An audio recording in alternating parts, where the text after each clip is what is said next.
गुढीपाडव्याच्या सणाला आपल्या सगळ्यांच्या घरी एक गोड आणि खास पदार्थ नक्की बनतो आणि तो म्हणजे श्रीखंड. गुढीपाडवा म्हटलं की पुरी भाजीसोबत मस्त थंडगार मलईदार श्रीखंड असायलाच पाहिजे. पण खूप जणांना एक प्रश्न पडतो की बाजारासारखं मस्त क्रीमी आणि अजिबात आंबट नसलेलं श्रीखंड घरी कसं बनवायचं. तर आजच्या या व्हिडिओमध्ये आपण घरच्या दह्यापासून अगदी परफेक्ट चक्का बनवणार आहोत आणि त्यापासून खूपच मस्त मलाईदार आणि स्वादिष्ट श्रीखंड तयार करणार आहोत. यामध्ये मी तुम्हाला चक्का बनवण्याची एक खास ट्रिक सांगणार आहे. या छोट्याशा टिपमुळे तुमचा चक्का अजिबात आंबट होणार नाही आणि श्रीखंडासाठी अगदी परफेक्ट तयार होईल. त्यामुळे साखरही खूप जास्त वापरावी लागणार नाही आणि श्रीखंडाची चव खूपच छान लागेल. नमस्कार, मी रसिका. रसूची रसोईमध्ये तुमचं सगळ्यांचं मनापासून स्वागत. श्रीखंड बनवण्यासाठी आपल्याला दही लागणार आहे. दही कसं लावायचं याचा व्हिडिओ मी आधीच आपल्या चॅनलवर अपलोड केला आहे. तुम्ही तो जाऊन नक्की पाहू शकता. सर्वप्रथम चक्का बनवण्यासाठी मी खाली एक मोठं भांडं घेतलं आहे.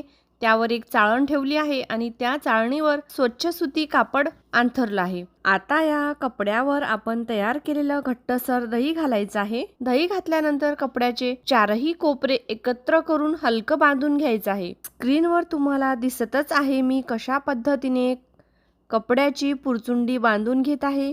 याच पद्धतीने तुम्हीही कापड व्यवस्थित बांधून घ्या, म्हणजे दह्यातील पाणी नीट निथळेल आणि छान घट्ट चक्का तयार होईल. दही बनवण्यासाठी आपण घेतलेले दूध फुल फॅट क्रीमचे होते आणि ते आपण थोडा वेळ आठवूनही घेतले होते.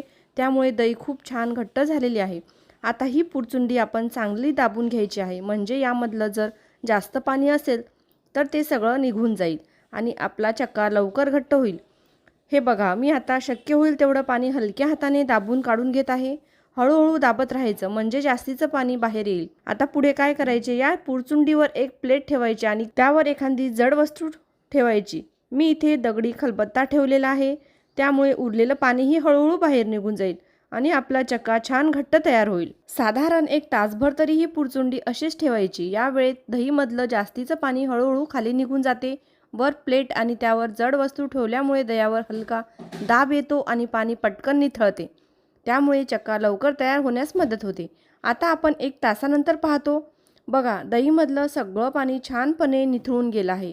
जो आपण खाली भांडं ठेवलं होतं त्यामध्ये दहीमधलं बरचसं पाणी जमा झालेलं आहे. हे बघा, इतकं पाणी यामधून निघालेलं आहे. हे पाणी टाकून देऊ नका. हे अगदी पाण्यासारखे पांढरट दिसते, पण यामध्ये खूप पोषक घटक असतात, त्यामुळे ते खूप पौष्टिक असते. या पाण्याला तुम्ही हिंग आणि जिऱ्याची हलकीशी फोडणी देऊन सुद्धा पिऊ शकता. असे पिल्याने पचनास मदत होते आणि शरीराला थंडावा मिळतो. आता आपण चक्का बघूया.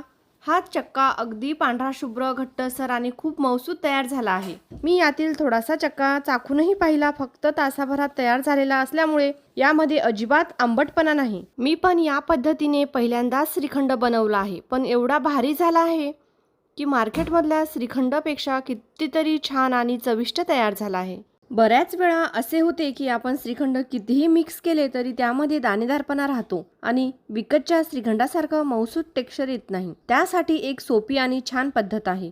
त्याकरिता पुन्हा एकदा पुरणाची गाळणी घ्यायची आहे आणि त्यामध्ये हा चक्का टाकून अशा पद्धतीने मॅश करून घ्यायचा आहे. असे केल्याने चक्क्यामध्ये किंवा श्रीखंडामध्ये अजिबात गाठी राहत नाही. अगदी सहजपणे आणि पटकन चक्का मॅश होतो. या पद्धतीमुळे श्रीखंडाला खूप छान मऊसूत आणि एकसारखा टेक्स्चर मिळतो. बरेच जण हा चक्का मिक्सरमध्ये फिरवतात, पण त्यामुळे मिक्सरच्या उष्णतेमुळे चक्का गरम होऊ शकतो आणि कधीकधी त्यातून तूपही सुटू शकते. त्यामुळे ही चाळणीची पद्धत अगदी बेस्ट आहे. थोडा पण चक्का अजिबात वाया गेलेला नाही. सगळा चक्का नीट काढून घेतला आहे.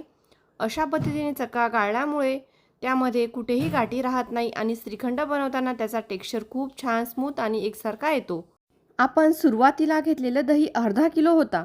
त्या दह्याचे पाणी पूर्णपणे निथळून घेतल्यानंतर आपल्याला साधारण पाव किलो इतका चक्का तयार झाला आहे. आता या पाव किलो चक्क्यासाठी इथे मी 3 चमचे साखर घेत आहे. तसेच यामध्ये एक हिरवी वेलची घालत आहे, म्हणजे श्रीखंडाला खूप छान असा सुगंध येतो. आता ही साखर आणि वेलची अगदी बारीक फिरून घ्यायची आहे, म्हणजे साखर पिठी साखरेसारखी बारीक होते आणि वेलचीही छान बारीक वाटली जाते. त्यामुळे ती चक्क्यामध्ये मिक्स करताना सहजपणे मिसळते आणि श्रीखंडाची चव अजूनच छान लागते. आता ही बारीक केलेली साखर आणि वेलची आपण चक्क्यामध्ये घालून व्यवस्थित मिसळून घ्यायचं आहे. मी इथे वाटून घेतलेली साखर सगळी या चक्क्यामध्ये घालून घेत आहे. आता चमच्याने व्यवस्थित मिक्स करून घ्यायचं आहे, म्हणजे साखर आणि चक्का दोन्ही छान एकजीव होतील. हळूहळू मिक्स करत राहिल्यावर साखर पूर्णपणे चक्क्यामध्ये मिसळते आणि श्रीखंड अगदी छान स्मूथ बनते. बघा श्रीखंड किती सुंदर तयार झाले आहे. याचा टेक्स्चर बघा किती क्रीमी, मऊसूत आणि रिच दिसत आहे. अगदी विकतच्या श्रीखंडासारखाच सुंदर रंग आणि एकसारखा टेक्स्चर आलेला आहे. आता यामध्ये तुम्ही आवडीनुसार ड्रायफ्रूट्स घालू शकता. इथे मी काजू आणि बदाम बारीक कापून घातले आहे. बघा इतक्या सोप्या पद्धतीने घरी बनवलेले श्रीखंड चवीला खूप छान लागते. यामध्ये कोणतेही प्रिझर्वेटिव्ह नसतात. यामध्ये मी इथे 5 ते 6 केसरचे धागे घातले आहे.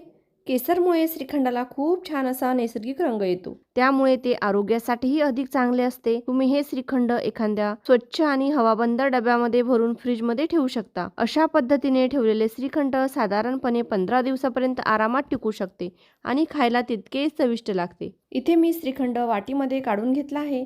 आता यामध्ये साधारण 4 ते 5 केसरचे धागे, त्याचबरोबर थोडे पिस्त्याचे कापसुद्धा घालूया.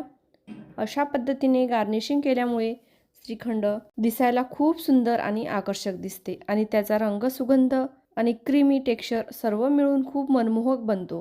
तर तुम्ही या पाडव्याला या पद्धतीने श्रीखंड नक्कीच करून पहा. कसं झालं कमेंट करून नक्की कळवा. हा व्हिडिओ तुमच्या मित्र, मैत्रिणी आणि नातेवाईकांना शेअर करा. प्लीज एक लाईक करा. जर तुम्ही आत्तापर्यंत चॅनल सबस्क्राईब केले नसेल तर सबस्क्राईब करा आणि अपडेट्स मिळवत राहा. धन्यवाद.